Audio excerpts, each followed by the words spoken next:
బహుగా ఫలించేవారెవరు? పరలోకపు తండ్రి ఆయన వ్యవసాయకుడట.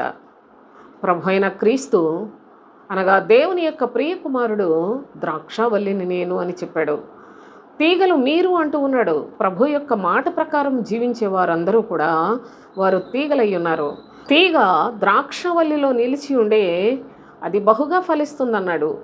బహుగా ఫలించటం వలన మీ పరలోకపు తండ్రి మహిమపరచబడతాడని చెప్తున్నాడు. ఈరోజు తీగలేంటో ద్రాక్షవల్లేంటో అర్థము కూడా తెలియకుండా ఎంతో బాధాకరమైన పరిస్థితుల్లో నేటి క్రైస్తవ్యం నిజంగా సుడిగాలిలో కొట్టుకుపోయినట్లుగా ప్రతి ఒక్కరూ వారి వారి యొక్క జీవితాల్లో పునాది లేని ఇల్లు ఏ విధంగా ఉంటుందో ఆ విధంగా తయారైపోతున్న పరిస్థితులు చూస్తూ ఉన్నాం. అయితే క్రీస్తు బోధలో నిలిచి ఉండి ఆ బోధను బట్టి ఈ లోకంలో మనము క్రీస్తుకు సాక్షులుగా బ్రతికినట్లయితే అట్టివారు బహుగా ఫలించువారు.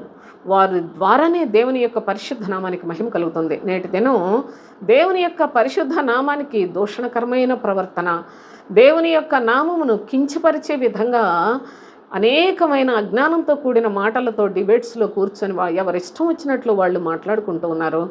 కనుక వీళ్ళందరి వల్ల దేవునికి దూషణ కలుగుతుంది. కానీ క్రీస్తు బోధను అనుసరించి జీవించు వారి వలన క్రీస్తు నామమునకు మహిమ ఘనత కలుగుతుంది.